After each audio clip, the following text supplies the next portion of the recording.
Hello बच्चों। आज की वीडियो बहुत इंपॉर्टेंट होने वाली है क्योंकि हम ऑलरेडी नीट पीवाईक्यूज तो सॉल्व कर रहे हैं, एनसीईआरटी को चेक करते हैं, लाइन बाय लाइन क्वेश्चंस देखते हैं, कॉन्सेप्ट बेस्ड क्वेश्चंस हम देखते हैं। बट आज की जो ये वीडियो है, यानी आज ये जर्नी है जो हम स्टार्ट करने वाले हैं, अपनी एनसीईआरटी को लाइन बाय लाइन पढ़ने वाले हैं। जितने भी बायोलॉजी के टॉपिक्स हैं उनको सिंप्लीफाइड करके पढ़ेंगे from the NCERT line by line. हमें पता है जो नीट का सिलेबस है उसमें 85 to 90% जो क्वेश्चंस हैं वो एनसीईआरटी से आते हैं और रेस्ट ऑफ द क्वेश्चन भी एनसीईआरटी से आते हैं, बट वो कॉन्सेप्ट बेस होते हैं। अगर आपको वो कॉन्सेप्ट पता है तब आप उन क्वेश्चंस को सॉल्व करते हो। सो विदाउट डिले स्टार्ट करते हैं नीट 2026 की preparation journey from the NCERT और स्टार्ट करते हैं अपने फर्स्ट चैप्टर से जो कि है द लिविंग वर्ल्ड। रेडी हो जाइए अपने नोट्स के साथ, अपने हाइलाइटर स्केच पेन के साथ और स्टार्ट करते हैं diversity in the living world chapter से। From the first chapter line by line NCERT को पढ़ेंगे, हर एक कॉम्प्लेक्स टर्म को ईजी करके पढ़ेंगे। तो बच्चों स्टार्ट करने से पहले सबसे पहले समझ लेते हैं कि बायोलॉजी क्या है। बायोलॉजी जो टर्म है वो 2 ग्रीक वर्ड्स से आई है। Biology term came from 2 Greek words, the one is BIOS and here another one is logos.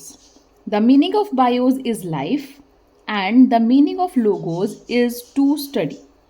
तो इससे क्या समझ में आया? So the study of life is known as biology. अब लाइफ किसके पास होती है? जब आप अपने अपने आसपास देखते हैं, राइट, जितने भी लिविंग ऑर्गेनिजम्स हैं जो कि मूवमेंट कर रहे हैं या फिर लाइफ एक्टिविटी शो कर रहे हैं, वो लिविंग ऑर्गेनिजम्स होते हैं, right. So biology incorporate everything imaginable related to the life on earth in which we study about complex multicellular organism such as human to simple unicellular organism, simple unicellular organism such as bacteria। तो यानी हम biology में जो है complex से लेकर simple organism की study करते हैं, चाहे वो सबसे कॉम्प्लेक्स मल्टीसेलुलर ऑर्गेनिज्म हो चाहे सबसे बेसिक सिंपल यूनिसेलुलर ऑर्गेनिज्म हो, उसकी हम स्टडी किसके अंदर करते हैं? बायोलॉजी के अंदर करते हैं। बच्चों आपको पता है फादर ऑफ बायोलॉजी कौन है? यस, आप आई होप आपको इसका आंसर पता है। फादर ऑफ बायोलॉजी हैं थे अरिस्टो। इनका जो कॉन्ट्रीब्यूशन है वो ज़ूलॉजी की फाउंडेशन रखने में है। अरिस्टो का जो दूसरा कंट्रीब्यूशन वो है systematic approach to classify living organism. So बच्चों स्टार्ट करते हैं diversity in the living world chapter से। Here biology is the science of life forms and living processes, यानी डिफरेंट टाइप की जो लाइफ फॉर्म्स जो होती हैं, चाहे वो प्लांट्स, एनिमल्स, बैक्टीरिया, उस सब की स्टडी बायोलॉजी के अंदर होती है। And their living processes like जितने भी उनके कैरेक्टरिस्टिक फीचर्स होते हैं जैसे कि nutrition, respiration, excretion, reproduction, sensitivity, growth, ये सब के सब लिविंग प्रोसेस की स्टडी हम बायोलॉजी के अंदर करते हैं। Now the living world comprises an amazing diversity of living organisms. यहाँ पर क्या है, डिफरेंट टाइप के ऑर्गेनिज्म पाए जाते हैं। Early man could easily perceive the difference between inanimate matter and living organism, यानी लॉन्ग अगो जो अर्ली मैन था वो इजीली डिफरेंस बता सकते थे between the abiotic form like wind, air, water and living organism. Early men also deified some of the inanimate matter like wind, sea, fire, etc. and some among the animals and plants. क्या करते थे वो? उनको worship करते थे, वो पूछते थे लाइक विंड, सी, फायर को and some of the animals and plants को भी। A common feature of all such forms of inanimate and animate object was the sense of awe or fear that they evoked. People sometimes used to feel amazed, या तो वो उनसे अचंभित हो जाते थे, और even sometimes they feel scared by natural things, right? So the proper study and understanding of living things started much later in human history. Early human societies that focused only on humans did not make much progress in understanding biology.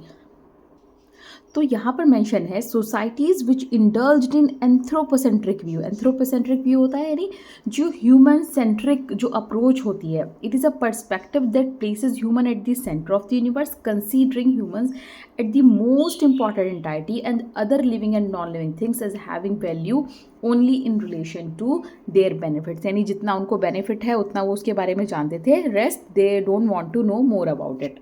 अब क्या हुआ, as time went on scientist began to carefully study and describe different life forms. This led to the need for system to identify, name and group of organisms which are called identification, nomenclature and classification. अब यहाँ पर एक सबसे interesting बात ये हुई, one major discovery was that the biggest spin off such studies was the recognition of the sharing of similarities. यानी जितने भी ऑर्गेनिज्म पाए जाते हैं उनमें कुछ ना कुछ सिमिलैरिटीज़ भी पाई जाती हैं, right. So among living organism both horizontally and vertically. अब यहाँ पर हॉरिजॉन्टली एंड वर्टिकली का मतलब क्या है, when we say living organism share similarities horizontally and vertically, we are talking about two different ways और ट्रेड्स और जीन्स कैन बी ट्रांसफर्ड। यानी इसमें क्या होगा, जो ट्रेट है वो पेरेंट से चाइल्ड में ट्रांसफ़र होगा, राइट। तो इसको हम बोलेंगे वर्टिकल ट्रांसफ़र, जब पेरेंट से चाइल्ड में कैरेक्टरिस्टिक फीचर्स या ट्रेट्स का ट्रांसफ़र होता है, राइट। तो ये अपराइट होगा, वर्टिकल रहेगा। लाइक जो भी ट्रेट्स रहेंगे लाइक आई कलर और you can say blood type, different type of features we can get from our parents, right.